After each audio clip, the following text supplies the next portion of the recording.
Not The Footy Show. And it was a pretty tough assignment for us too, I must say. I think it was Kevin Iro had scored a try on the right-hand side, yeah. and Reggie failed the conversion attempt. And I'm just going, I wish I could be next to him right now. I'd seen him just go bang, bang, bang. For Manly, a little bit like with Canterbury with you, tries weren't 4, they were 6. Yep. So I just thought, we're going here, we'll get beaten like 22-20. He missed it. How good was it? Reggie, if you're watching, how good is it? Oh, you doubled it up for me too, son. You doubled it up with the field goal attempt. They were close, mate. Be the ball.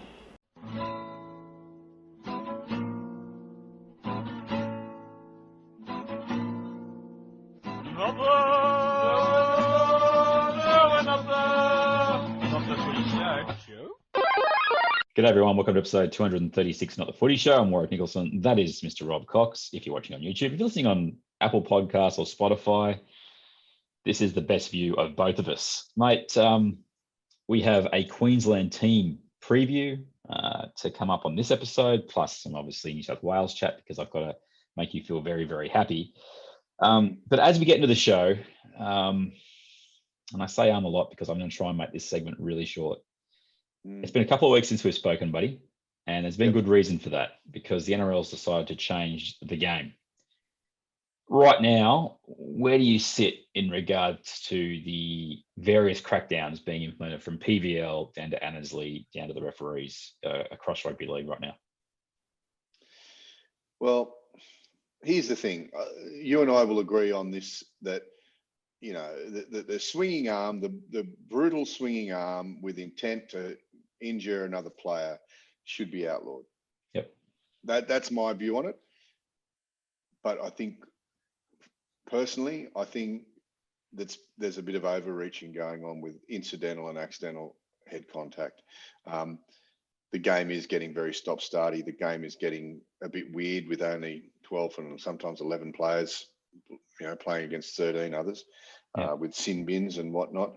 You know, it's a bit, we're in a weird time right now, mate, in my opinion. I'm not really a fan of the you know, indiscriminate send-offs and sin bins. I don't know if that's going to get the attention. I think it's what it's doing is it's creating some divide between, you know, some more experienced commentators as well as players, and between them and the NRL at the moment. I think this power stamping out of things doesn't necessarily work. In my mind, all it does is it you know, puts a highlighter circle around something, but it doesn't necessarily work because we know that they're not going to be able to. They will not do this at state of origin level.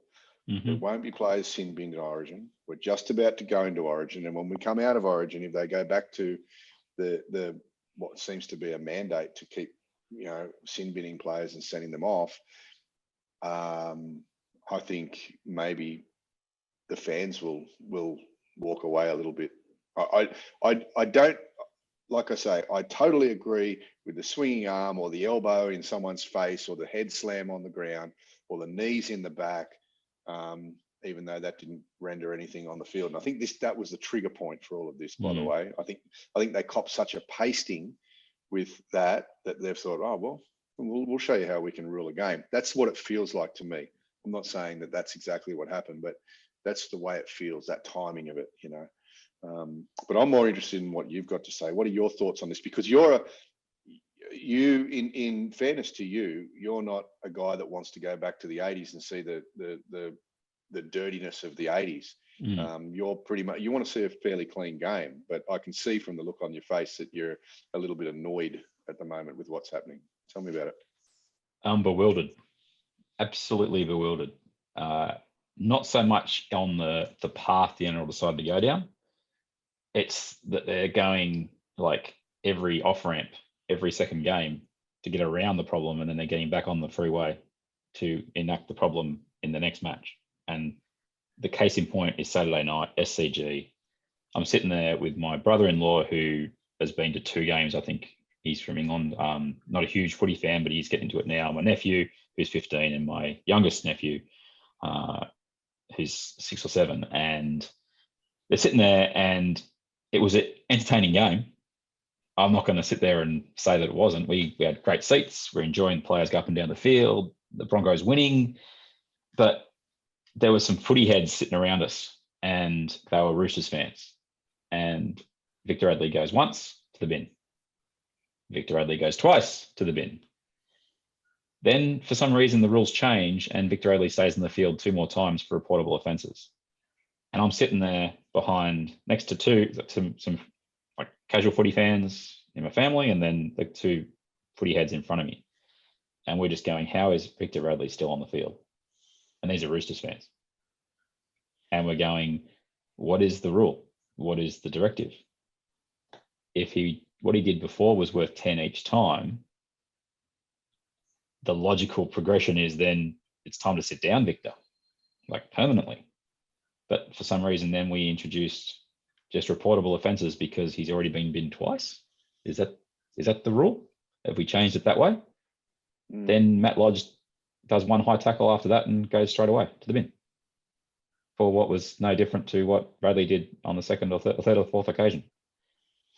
And it's this part that has me bewildered, because we saw in Magic Round them do one thing, everybody goes, regardless of whether you're actually swinging or not, for the sin bin. Then we saw Josh Maguire not go for deliberately jumping on someone's leg from behind and then get 5 weeks.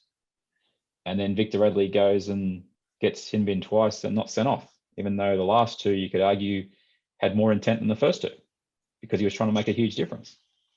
So where I'm at, Cocksmith, is I don't know what they're trying to do, because you could argue we're trying to reduce the amount of high shots. Well, you're not going to reduce them happening in a game just because there's the threat of the sin bin. You're not going to reduce them because they're going to get 5, 10, 1 week or fines or whatever they're doing off field. It's going to happen. What you've got to decide, I think, if you're the NRL, is it's either one in or all in. You can't keep picking and choosing what is deemed direct contact, whether it's intentional or unintentional, because that's the one. There was one on Friday night with Paul Vaughan where McCullough chopped down, who was it? Not sure who the player was. Will Chambers, possibly? I saw it this morning. It was Will Chambers, yes. Yeah, and Paul Vaughan is going to hit him here. He's going to hit him like middle chest. It wasn't high chest. And they said 10 minutes in the bin for Paul Vaughan. And yet Victor Radley goes out to try and intently impact the game, not necessarily try and take someone's head off, but impact the game, and floats too high on 2 occasions after he's been in the bin twice, and he stays in the field. This is why I'm bewildered. I don't know what they're trying to do, Cocksmith, and I don't know if I've answered any of your questions there, but that's where I'm sitting. I'm round in circles. My thing with Radley is I really don't think there was a lot wrong with any of it, mate. I really don't. I don't think the thing on Albert Kelly, it was a little bit reckless the way he jumped. I don't think so. Kickers these days get away with a whole lot of time because people are the defenders are a little bit, reluctant to rush up on them because of exactly what happened to Victor Radley. I'm opposite there. I think they're getting away with murder at the moment on kickers. I don't think so. The days of where a kicker will kick and he's still in the air and he gets taken out, they're kind of done. The reason why they did that was because of Steve Price. The Canterbury forward. That's he was 15 years ago. Yeah, exactly. But that's why they brought in the rule that you couldn't pressure the kicker. That's why they brought it in. They knuckled down on that. Mate, it's happening deluxe at the moment. Absolutely deluxe. Well, in my mind, it probably should be happening. It's like standing off a halfback because he's a little bloke. You can't do it. You can't just stand off someone because, the game should be intense for everybody, in my mind. And I can see what the intent from the NRL is, or I can hear what they're saying it is, but it makes the game very unattractive as far as, the stop-start, the send-offs, putting on report. 29 players on report this week. 29. So, you know, I'm left scratching my head a little bit. With one half of me says I want the players to, you know, not to be maimed by each other. But the other half of me is like, they know what they're signing up for. They're not playing touch football. This is not touch football. This is a body contact, brutal game. Always has been, and hopefully always will be, because that's the difference between, you know, the guy that can play NRL and the guy that can't.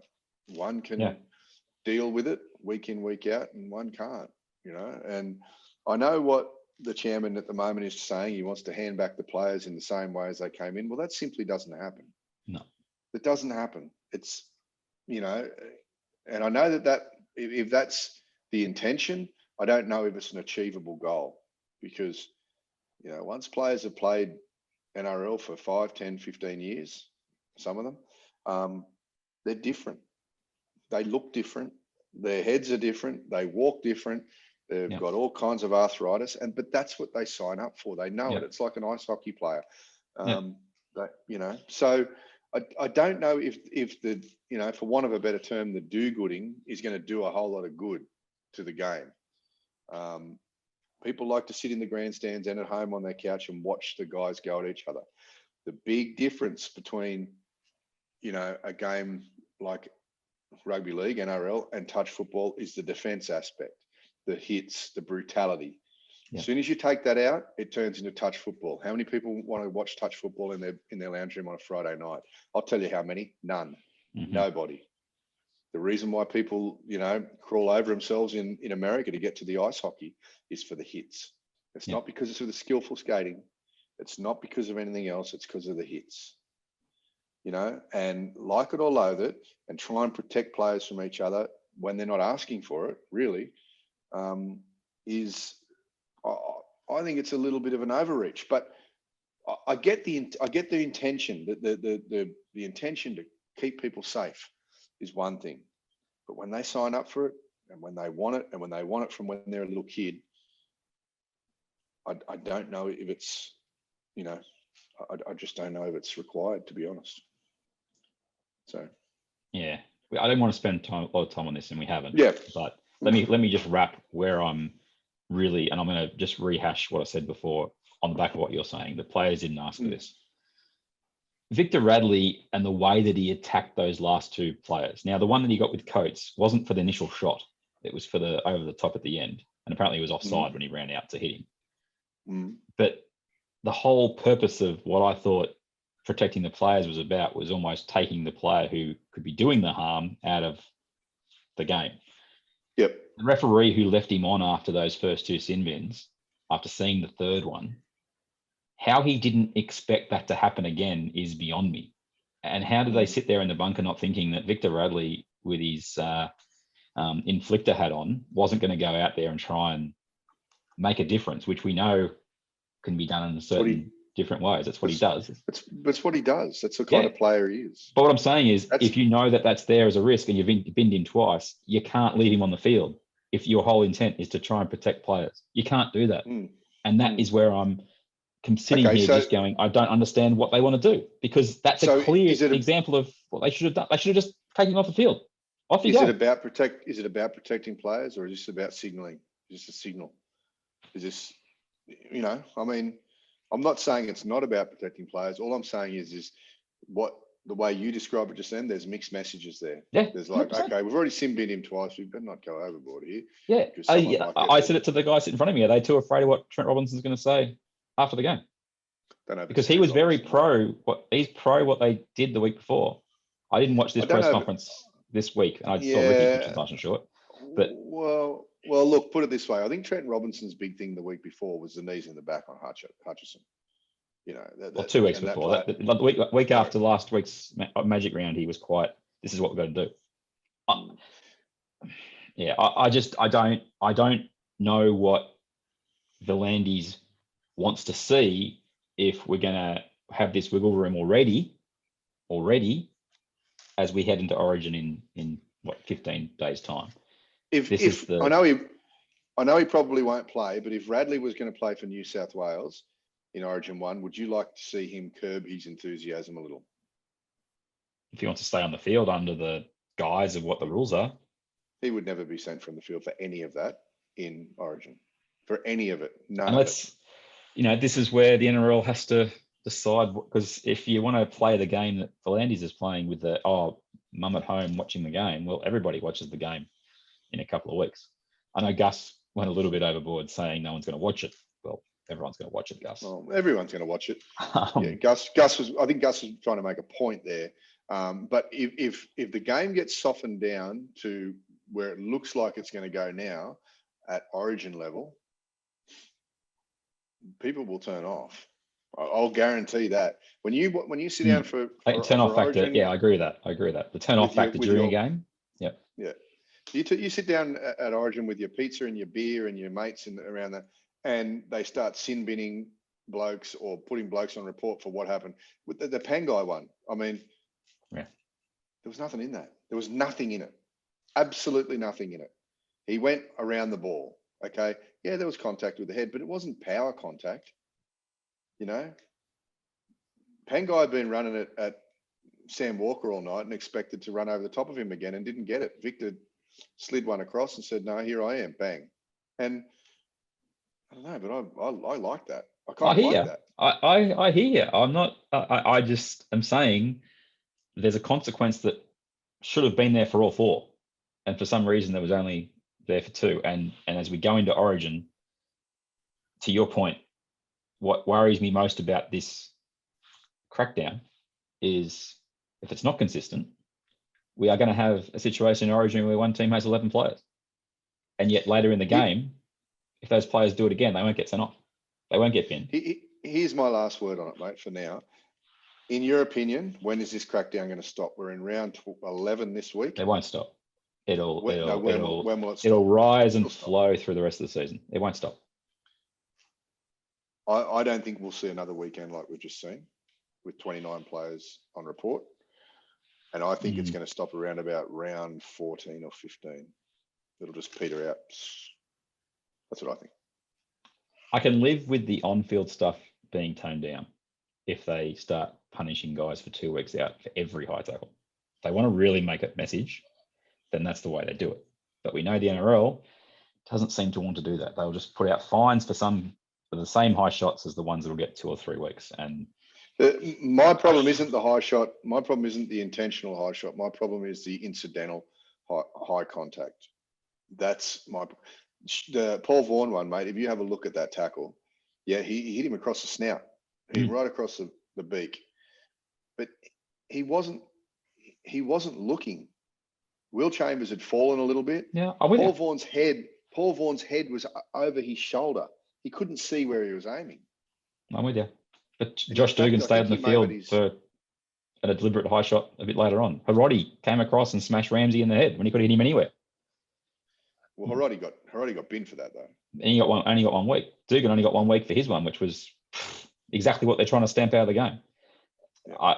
I'm bewildered. Anyway, after the break, we'll come back and talk some Origin. But we haven't really answered all your questions. I know I had a few from our number one fan, Mr. Croxford, in regards to that. But the long and the short of it is you're going to get the last 15 minutes just going round and round in circles, and we're not sure where we end up. After the break, Origin talk, Cocksmith. Are you happy?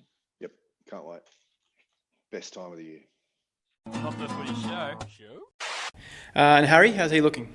Yeah, Harry's looking pretty good actually. He's we touch and go for Thursday night. He'll increase his running today at training, and on Wednesday he might get close to full training. So look, he's a chance for Thursday night, but if not, he'll definitely be right for Origin 1 again if selected. Fantastic. And how's our mate Munster looking? Yeah, it's probably the other way. Munster's had a bit of a setback, or not so much a setback, but probably hasn't healed as quickly as we'd all hoped to be. He won't play Thursday night, and a bit like Ryan Pappenhausen, he's in some doubt for Origin 1 at this stage.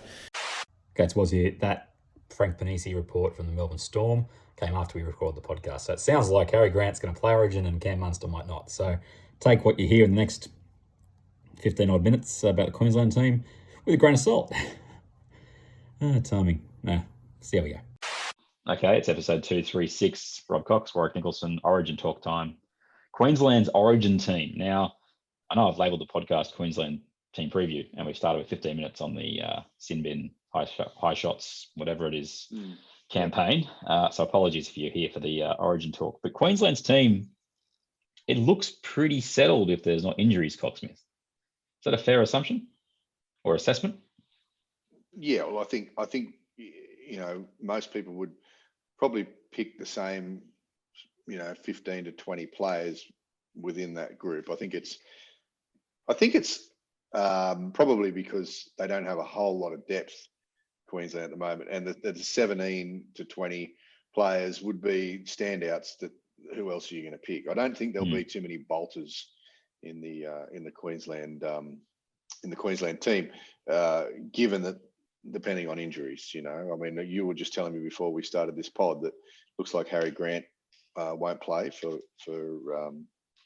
opener for round well, one. They use the term tear in regards to his hamstring injury rather than just pull. So that would suggest that even if he got picked, he wouldn't play 80. So I reckon there's a strong possibility he won't get up for Origin 1, which look, he only played one game last year. So who's in? Is it Reid? I'll give you the back line first. Which I think is pretty much set in stone. It'll be Callum Ponga at fullback.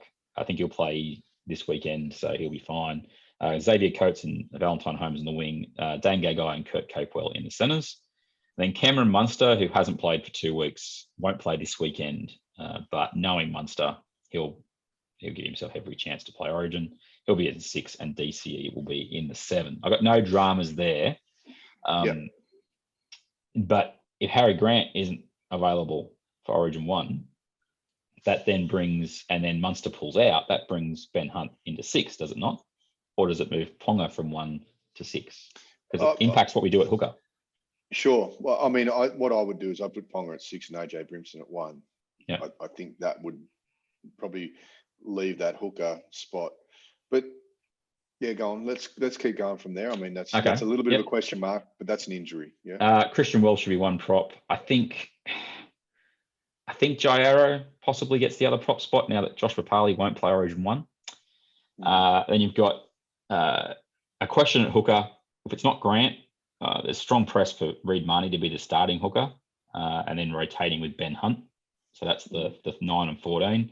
The second row picks itself in Felice Kafusi and David Fafita. I think the lock will be Tino. I think he'll push back to 13 simply because they can get 60 minutes out of him there rather than a prop where you might only get 40 or 50.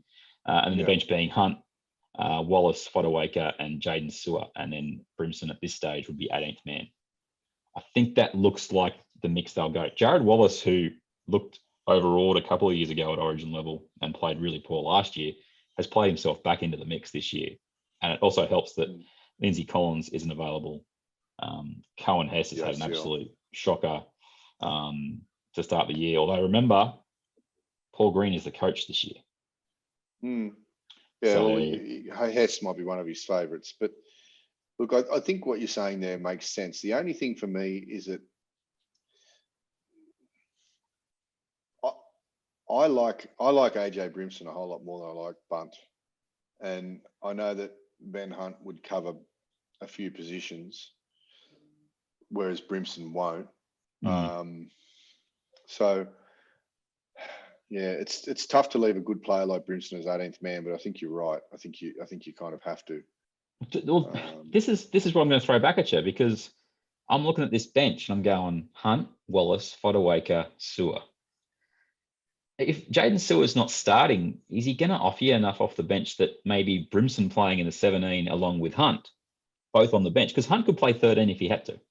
If he had to, he could play 13. He's played enough of 9, can defend in the middle, gives you a ball playing lock.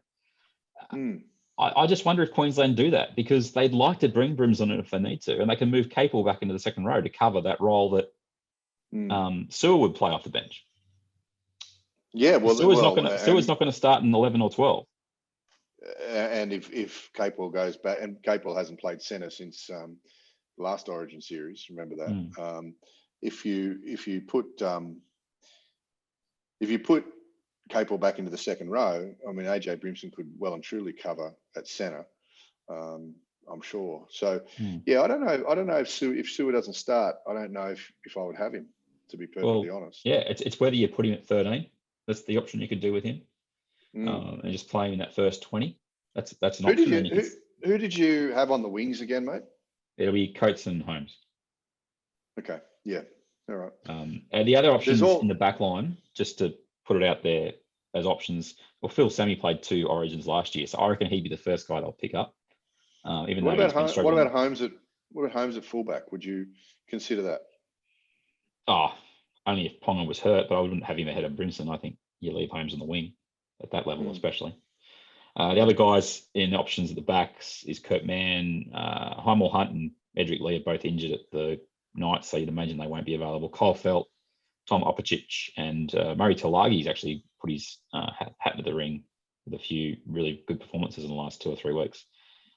Spine-wise, as I said, I would have gone McCullough ahead of Marnie, if I'm perfectly honest, if I was having Hunt on the bench. I like Reid Marnie. I think he's a really good footy player. I don't think he's in the Harry Grant class. And neither do I. But I think they're booing him at 9 in an Origin 1. I don't know. I know. See, if he was in New South Wales, I'd probably pick him ahead of McCullough. I'd go the player who can make a difference as the safer option.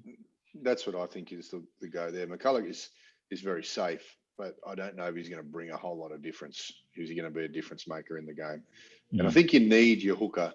Remember a couple of years ago when New South Wales had Nathan Peets? I think he had 2 runs for the whole game for 2 meters. Made no difference whatsoever. You need a difference maker, and that's no sledge on Nathan Peets. He was a good first grader, and he was a logical choice at the time. But not running from dummy half and not making a difference at dummy half, you may as well play Jaden Sewer at dummy half. Do you know what I'm saying? You want your dummy half to make a difference, in my opinion only. What about Bolters? If Sewer doesn't get the gig, I've got Fodawaker there on the bench, and I think he played really well on the weekend. Admittedly, it was against the Bulldogs, and he did play an Origin last year. If Wallace or Fodawaker only took 1 spot, can you see? I'll give you some names in terms of a bolter on the bench for the Queensland forwards. Corey Horsburgh, Tom Flegler, Dynamis Louis, he won't get picked again. Dylan Napper, Cohen Hess, Francis Molo, Tom Gilbert, Josh Kerr, often Gowie's in the mix, McKaylee. But anyone from there, because I know who I'd pick if I was Queensland. He's only got to play 15 minutes. I like Josh Kerr. The only problem with Josh Kerr at the moment is he's still got a mistake or 2 in him. I think he's missing this week as well. I'm thinking I'd go Horsburgh. If you only need 10-15 minutes of... I'm picking from a formed football team as well. Just let's be sure about that. Of course you would. Oh, you picked Josh Kerr, old Red V boy. No, I was just thinking. I was actually thinking more about when I watched him play a couple of years ago in the Maori v Indigenous All Stars. It was on debut. He was killing it. But yeah, I don't know about Red V boy. I mean, I don't really want Bunt to play. I never said Corey Norman should be playing in the 6 either. I think no, I won't say that. Go on. But yeah, it's whether they decide to go for a full-on bolter. Tom Gilbert, I'm going to say it, sneaky chance to play Origin this year. You know who I like? Paul Green was coach, remember? Paul Green's coach. He knows what he's got. Yeah. I really like the look of that kid from Brisbane, the one that comes on in reserves at the moment. What's his name? Bullimore. Bullimore. Did he even play on the weekend? I think he just stayed on the bench the whole game. He's a good player though. I think he's a name to watch in the future. That kid. Okay. So where we end up with Queensland, and look, we're New South Wales supporters, so we're not going to spend forever on Queensland. But we think they're going to go with Ponga, Coates, Gagai, Capewell, Holmes, Munster, DCE, Welsh, Marnie, Arrow, Kafusi, Fafita, Fasua, Mala'ai. I got that right that time, I think. Hunt, Wallace, Fodawaker, Sewer, and Brimson is the 18 we think they will pick for game 1. I'm throwing out Corey Horsburgh or Tom Gilbert as a smoky for the bench, given Paul Green was the coach. Because remember, Horsburgh from the North Queensland system before he went down to Canberra. So Paul Green, I'm expecting a lot of fingerprints on his Queensland team over the course of the series. Maybe not in game 1, but over the course of the series. Right now, Cocksmith, it's not the worst Queensland team you've ever seen. I won't paraphrase No. Paul Gallen for you there, but it's not one that has me shaken in the boots like it has, 5 or 6 years ago. Well, they didn't have me eminently shaking beatable. my boots. Didn't have me shaking my boots last year either, but they won. Yeah. I just don't think. I've been watching Origin since game one, series one, back when I was a wee little kid, and I don't know if it matters what they're like on paper. They just seem to be able to grow another leg, head, whatever they need to grow. 3 heads to get, maybe to get the win. So I don't know if you can ever take them lightly. It doesn't matter who they stick in the team. There's something magical about the maroon jersey. I hate to say it. It kills me to say it, but there is something magical about that jersey when they pull it on. Yeah. If there's a weakness that I look into this squad, New South Wales have to take advantage on the bench. Because that bench for Queensland, I'm not seeing the quality that potentially New South Wales have, and those impact minutes in the middle of the game. That's Queensland's Origin team, game 1 preview. Let's see what they pick. I think it's Sunday or Monday or Tuesday they finalise their squads. And on Not The Footy Show, we'll talk some New South Wales Origin because that's what you're tuned in for here after the break. Not The Footy Show. That's what I came for, mate. Just for the New South Wales talk, Queensland talk. I'm over it. Okay, it's episode 236, New South Wales Origin chat time. Watch the intensity levels just rise on the other side of this Zoom call with Mr. Robb Cox. He talks about the New South Wales team.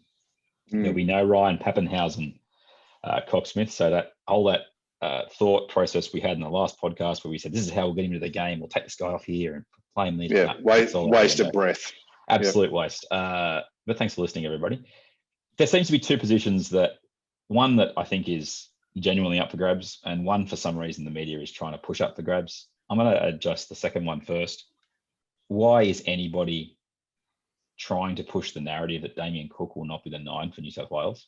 Because it's starting to get too loud from the Channel 9 team that for some reason Api Coruscant is forcing his way in front of Damien Cook. What's going on there? It's a club form, mate. That's what that's about. It's some pundits thinking that they've got a scoop. That's all. I can't see it happening. Not in game 1. If they lose game 1, and the reason they lose is because they've got no oomph out of dummy half, then I think that he might be on shaky ground. But as of right now, he's the incumbent. He deserves his spot and the respect that comes with that of being chosen first to show what he's got. I do like Api too, though. I mean, I like Api, but I think he's a very good player. I mean, like you watched the Panthers play, and Api hasn't been amazing this year. I think Api played better last year, honestly. He's come off a broken arm over 4 weeks ago, though. So I wouldn't say he's got like a wave of form and like standout performances that is saying, get out of my way, Damien Cook. And that's the bit that I don't understand. I mean, the argument, I'm sure, is related to, Panthers undefeated 11 straight wins. They just smashed South. Bassi is better than him, et cetera, et cetera. But Api's not playing at a level that says, get out of my way. If he was, maybe it's a genuine discussion. I still think Damien Cook, everyone forgets that he was the best player in our 2 Origin series wins, just ahead of Teddy does in 18 and 19. And last year, you watch the games, and I encourage you, if you want to watch the games again last year, Damien Cook was not the reason that South Wales got beat in those games. Sorry, but it comes back on to what happened in our halves and our inability to turn the tide when Queensland got momentum. You can't have that on your hooker, as far as I'm concerned. But the other thing is the rubber man. He never gets hurt. So that is helpful. So D Cook staying in the 9. The other position, and it's a similar vein of where my argument comes here. People are pushing for Stephen Crichton ahead of Latrell Mitchell.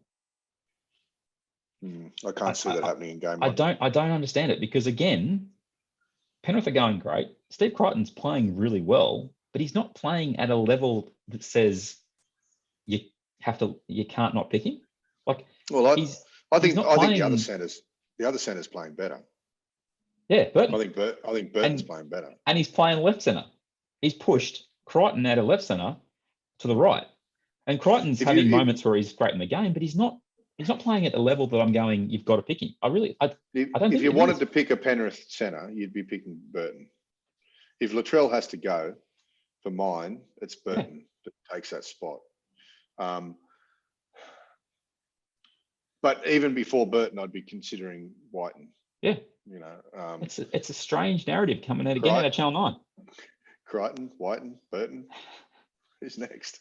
Um, Yeah. So look, I don't know. Who is it? Who's pushing for that? Which one? Which one? Gal had it in his team. Gus had it in his team. I think Joey's been pushing for it. The only thing that I take solace is that Freddie seems to be very level-headed going into this series. He's being very diplomatic. And I just look at Mitchell offering us on that left edge, and look, I had no issues with what Whiten gave us 2 seasons ago. He wasn't great in the series last year, and he hasn't played well this year at all. But Latrell, I think on the left, he'll make Brighton Toto, who'll be there ahead of Tupu. I saw something on Saturday night that I think will cost Tupu a spot in the Origin team, and I don't know if you saw it when Suwali made the break down the left, and he's looking for Tupu. He's looking for Tupu. He's looking for Tupu, and Tupu's back on halfway. He only done a hit up 2 or 3 before and was just gassed and couldn't get going. And I just thought that's the kind of play where they won't pick him. Adokar and Toto will be your wingers, mate. So the only question is, as we'll get, it's Angus Crichton, because he's facing a 2-week ban for the late shot. He's challenging it, I think, tonight. Hopefully I'll have the podcast out before then. But if we don't have it out before that announcement is, I'll let you know. Who plays the other second row spot if Angus is missing? I've got a clear choice, but I want to hear what you are going to say. Well, look, it makes it really hard, mate, because I would have had.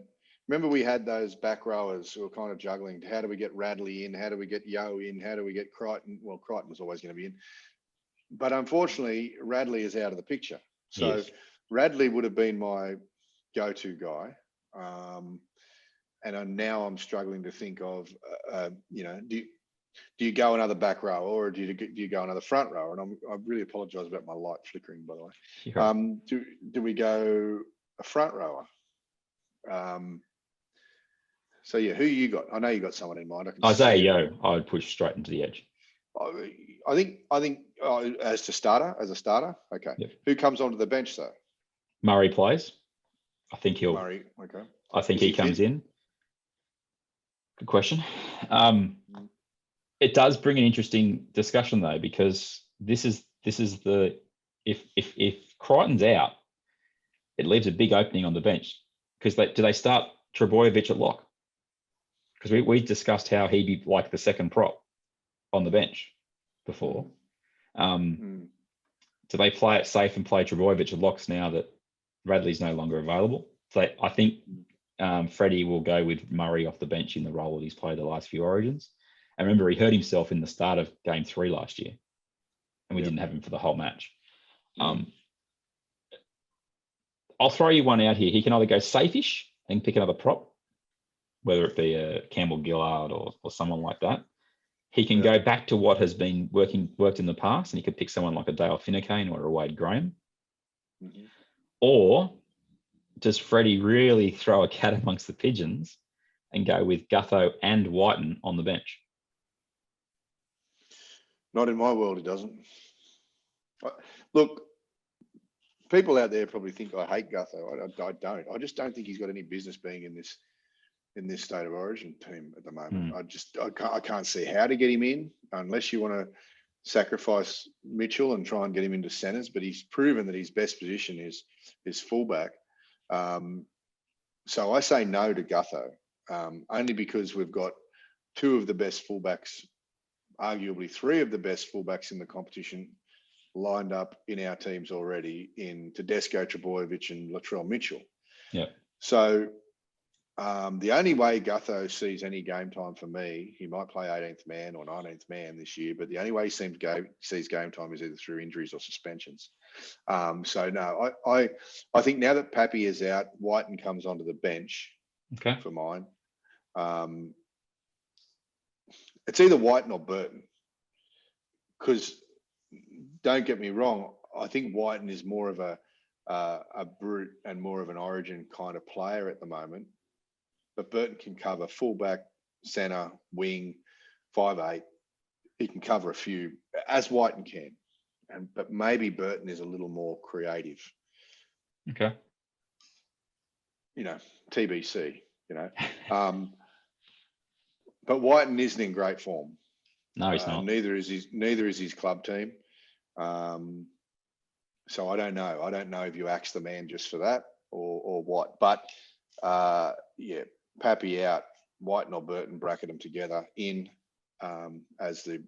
I think Trbojevic in my team that I messed around the other night and picked a team on NRL Roast's page, and I immediately put Jake Trbojevic in the starting team. Then I thought, no, I want him as a front rower.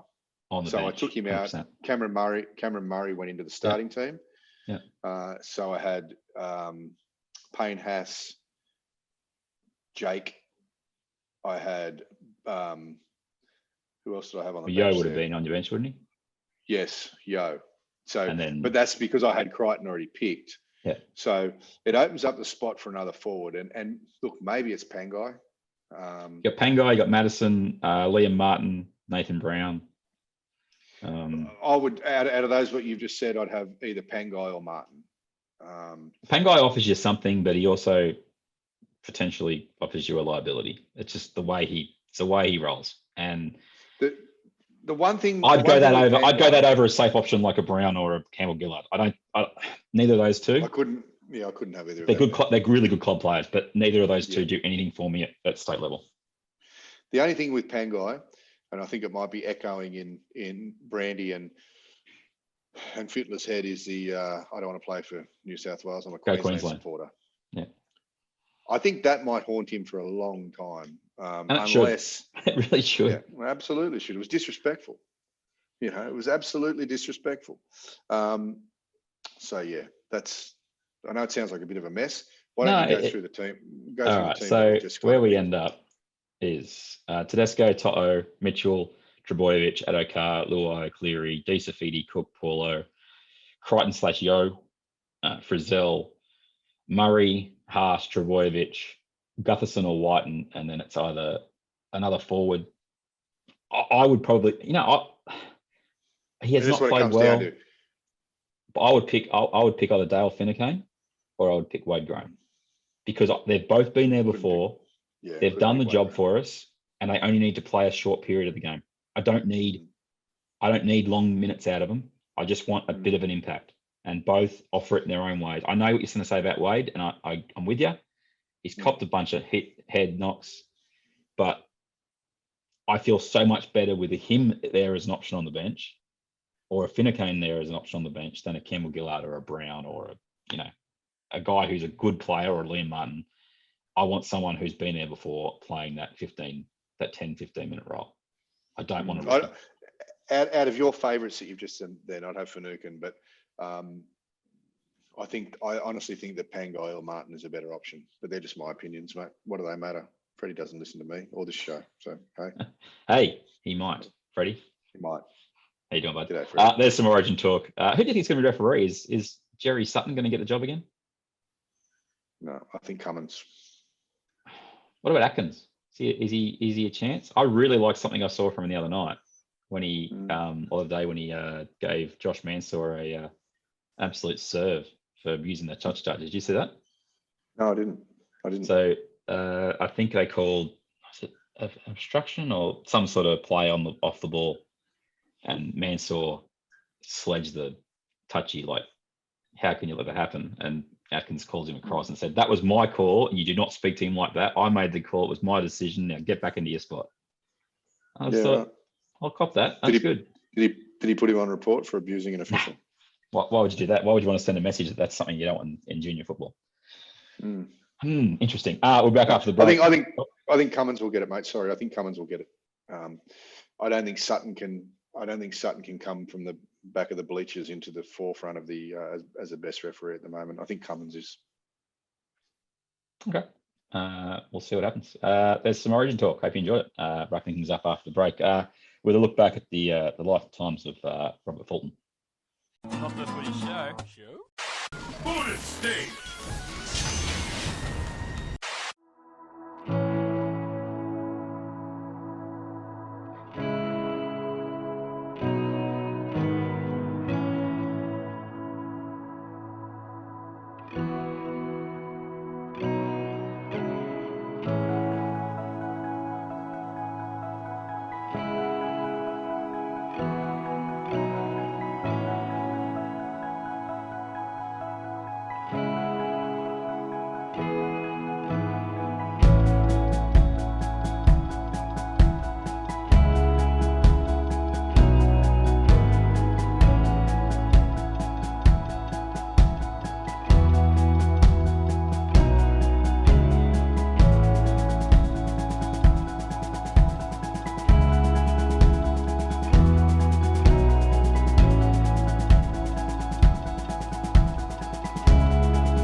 Okay, it's episode 236, wrapping up the show with our bonus segment, bit of a somber bonus segment this time.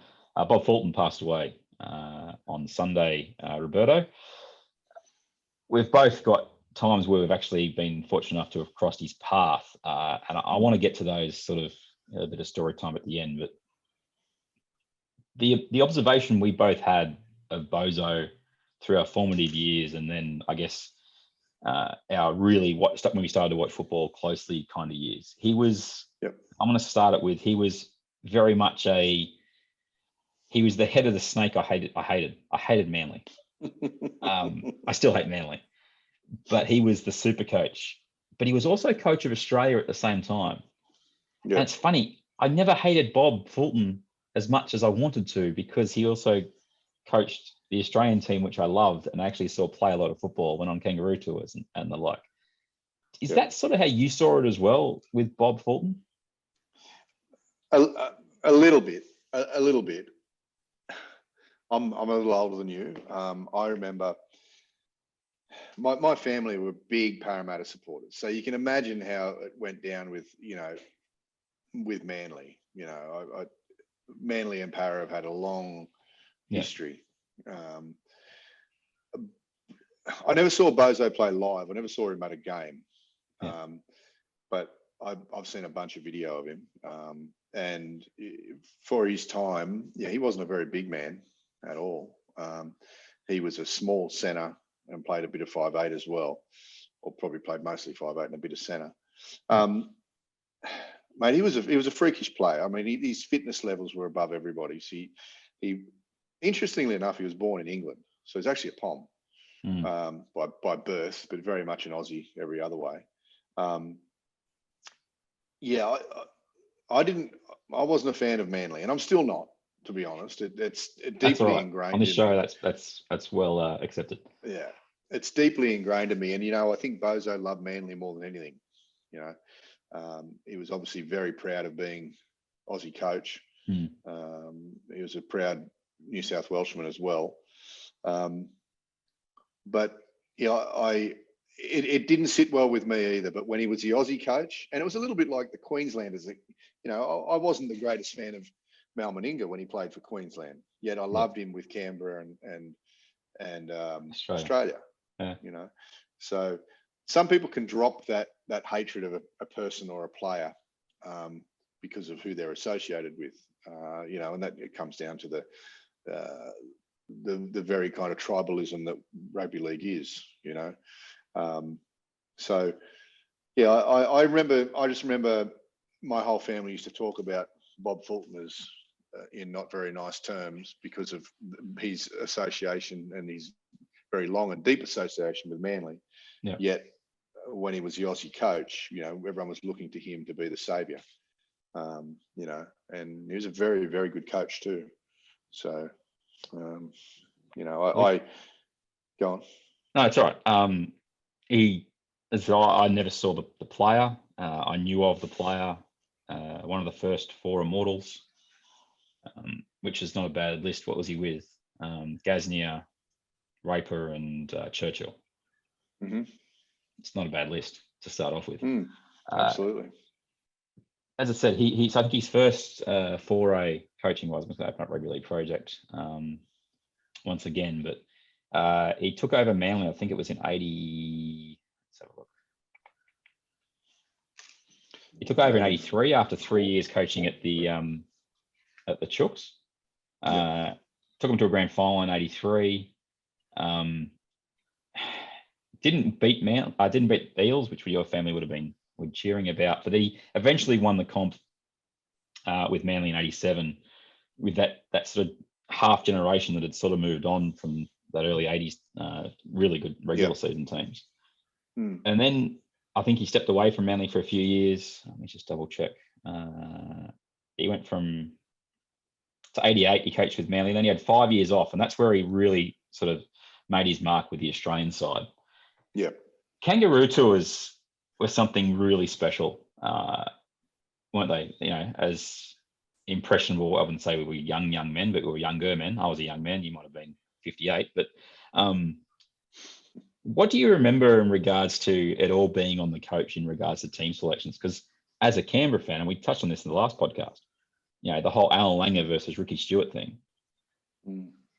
I always looked at it from the Canberra's perspective of, you know, how can we just won the comp, both Kangaroo tours, okay? And he picked Langer in the first test. I was thinking, how can you do that? But if you think about the teams that he had at his disposal for those Kangaroo tours in 90 and 94, how hard would it have been to pick your halves? Like, it wouldn't have been an easy decision for him. So I'm starting to give him some slack, is what I'm telling you. Yeah, look, I was on the 94 Kangaroo tour, and then I was on the 95 World Cup tour. Yeah. And, you know, but looking back a little earlier and looking at Stewart and Langer, obviously Bozo, we've touched on this before, obviously Bozo had his favourites, you know, and very much, the Kangaroo tours are very much, when Bozo was the coach, were very much the Bozo tour. Yep. You know, it was his way or the highway. He took his trainers from Manly in Brian Sheriff Hollis would be there, and basically whatever he wanted, he got. And now I think he liked it that way. I think it all hung on him. You know, when they lost, at rep level it should. Yeah, they very rarely did lose. By the way, they lost a couple of games, but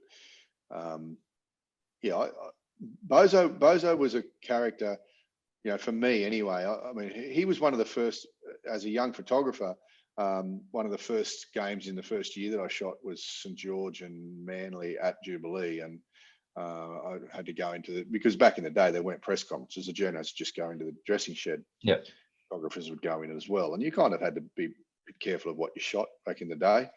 You know, there were plenty of things in the dressing room you couldn't shoot. But it was open slather kind of thing, you know. I mean, there was, you know, all sorts of. There goes that light again. There's all sorts of stuff going on. But I remember pointing the camera at Bob at Bozo one day, and he just gave me this death stare. The camera went down, and I kind of walked away. Yeah. But you know, many years later, and I'm talking only about 4 or 5 years ago, I think I was up in Queensland shooting. Was it Origin? I think it might have been Origin. And Bozo, I went up to the gym to go for a run, and I was just had a bit of energy. I went up to the gym, had a run on the treadmill, and did a bit of weights, and Bozo was up in the gym. It was only he and I in the gym, and had a little yarn with him up there about things, you know, because he obviously used to meet a lot of media kind of people, and he probably didn't know who the hell I was, and I started speaking to him, and then something must have twigged, and he remembered. Yeah. He was a good bloke, mate. He was a really good fella, and I mean, a lot of people have come out this week and had said great things about him, but I think the one thing that was probably ringing true and was very consistent was his loyalty. Very, very loyal man to Manly, very loyal and proud Australian, and obviously a good friend to a number of people in the media. Who won't forget the things that he did for them, you know. So he's a big loss, you know, being one of the first immortals or being in the first bunch of immortals to be brought in to that that wonderful club. Obviously spelt out who he was as a player and how good he was as a player. But all of the words this week as to how he was as a man is probably even more important. And I think it's a great loss to rugby league. Very, very smart guy. Very quick-witted. Probably not the kind of bloke you'd want to get into an argument with, because I reckon he'd have you pretty much pinned down with his knee on your throat, figuratively speaking, before you even knew what was happening. But yeah, just a great Aussie, and I'm sure he'll be sadly missed by everyone. Yeah, that's of the tributes, and even Ray Hadley, I think, said it. The Bozo nickname was well earned, and the elements of some of the tributes have discussed how if he wasn't talking seriously with you, he was just bagging you out. Yeah. And that's where my story comes in. I teased it on the Insta the other day.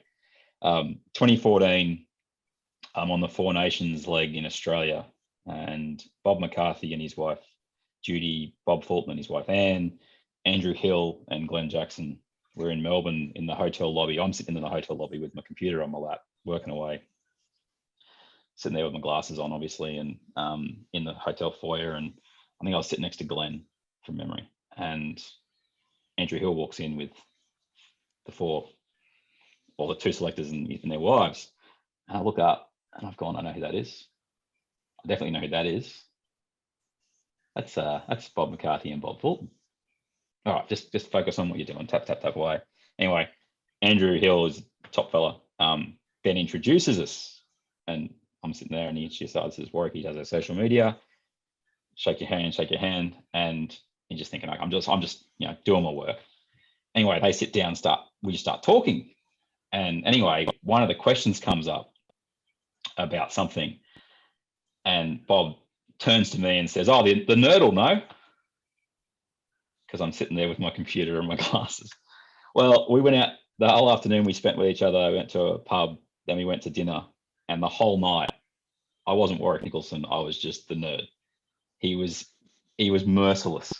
Bob McCarthy and his wife were fantastic. They called me Warrick, but every time the discussion came to something that he goes, he just called me the nerd about 5 or 6 times.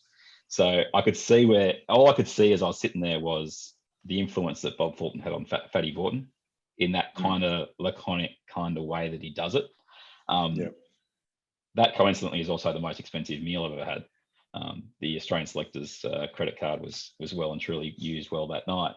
But it was just awesome to be able to sit, and I didn't ask a lot of questions about the past and all that kind of stuff, but it was just a cool night. And forever, not that obviously he would have remembered, but as a person who was working in the industry at that time, just to be known as the nerd and not Warrick was kind of cool for that evening. So don't call me nerd, but Bob Fulton can. And that was my my one little interaction with him. But yeah, just as a coach and as the Manly juggernaut, and how they changed from a team that could score points to a team that would stop teams scoring points to try and win that premiership was another good sign of, I guess, the flexibility of him as a coach. Because you remember, one of the things that, as I wrap it up on Bob Fulton, is that, he had such brilliance in that Australian team for a lot of years, to be able to come back into the Manly set up in '93 and then redevelop a team that could score points into a defensive powerhouse. Was quite an accomplishment. What was interesting though was the way that he left Manly in the end. Seemed a bit of a like, I just can't fix it, which was I think also a lot of coaches may have held on. I think he walked away during '99, if I remember. A few weeks into the season. And look, sometimes it's just the decision you got to make. Even the greatest of us get humbled at some stage in the career. And interestingly enough, when I did the research, his last game in charge of Australia, they lost. Last game in charge of Manly, I think they lost as well. Sport is a great leveler at times, isn't it? Absolutely, and everyone has their time and their day, and that's what makes fellas like Wayne Bennett such a freak of nature, because it's been so good for so long. People don't appreciate that sometimes. People just but make no mistake, Bob Fulton was once in a generation, and maybe even once in a couple of generations, kind of a bloke and rugby league man. He was rugby league through and through, and a decent bloke, a good bloke. And my few experiences with him, like I say, on the Kangaroo Tour and the World Cup Tour were always nice. The first one wasn't so nice, but he probably just saw this young bloke walk into a dressing room and point a camera at him, and he was wondering what the hell's going on here. Bloke he didn't know was taking photos of him from across the room, and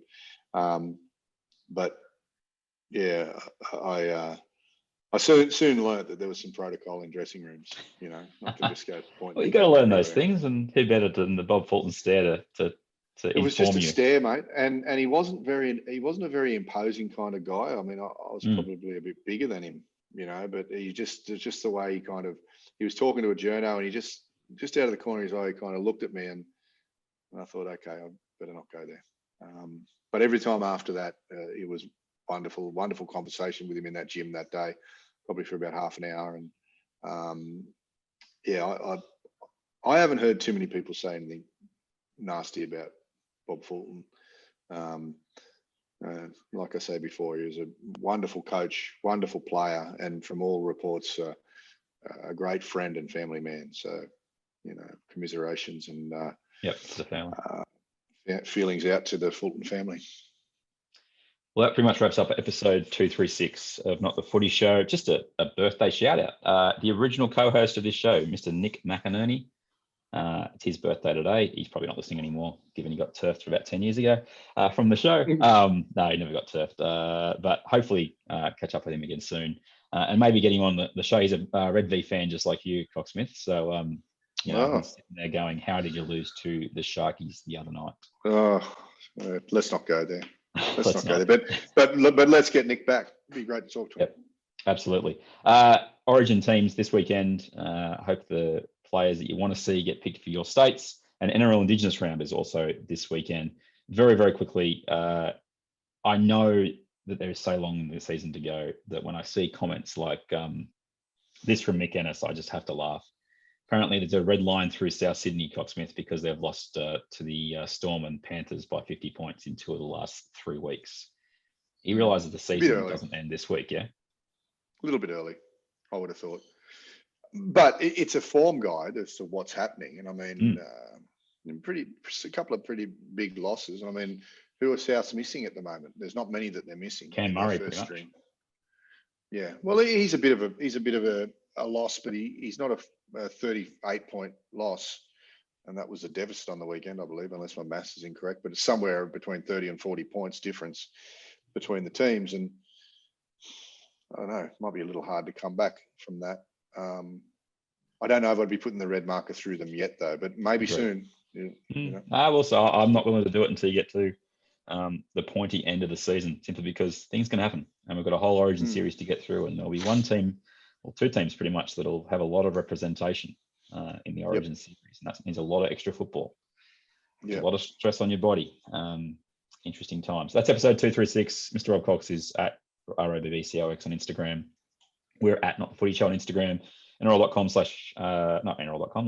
We're not definitely not NRL.com. Facebook.com / NRL podcast.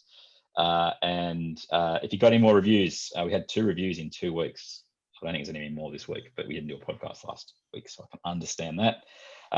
But very much appreciate your patronage and listening to the show of us 2 dribblers. Just keep the dribble coming thick and fast, because that's what we give you on Not the Footy Show, isn't it, Coxman?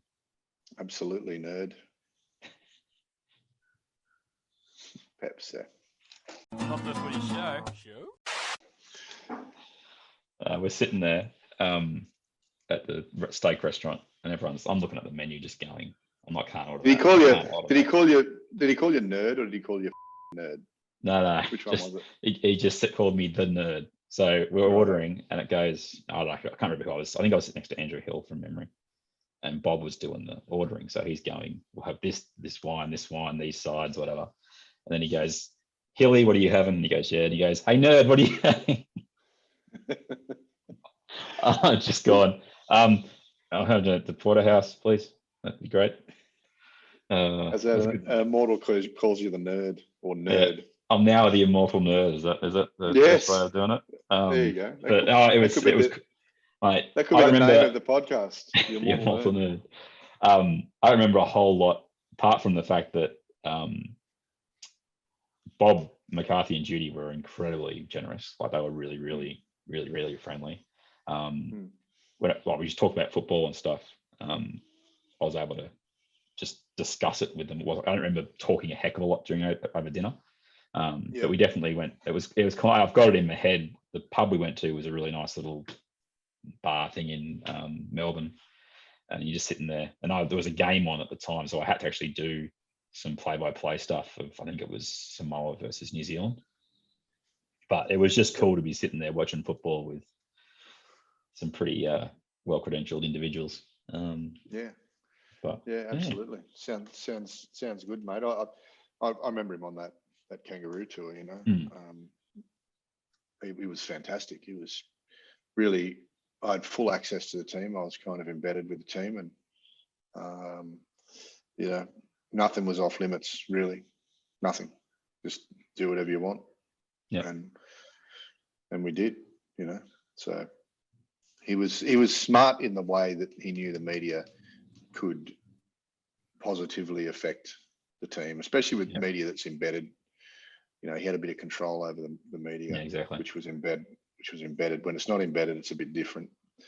You know, because if you up in the first week and send something that shouldn't have been sent, you can then be punished for the next 5 weeks. You know, fair point. Yeah, no, but he was a good guy, mate, and like I say, just a really good rugby league man. So. Did you hear what Hadley said? Very young. Did you hear what Hadley I said? heard. Yeah, well, I heard the thing on the radio. He did something the next day with Carl Stefanovic. I saw that today. Yeah. I obviously he didn't repeat what he was saying, but I think there's no doubt what the word he called him every time he messaged him was. Is there? Oh, it begins with ends in it. I reckon so. I just thought that sums it up, doesn't it? Like he just. It'd be like g'day. But Bob was very liberal with his colourful language as well. You know, very, very liberal with it. You know, you think I swear a lot. It's Not the Footy Show. It's people's escape, it's people's relaxation, and we need to do everything in order to continue that great tradition of Not the Footy Show. Birthday boy. Pepsi.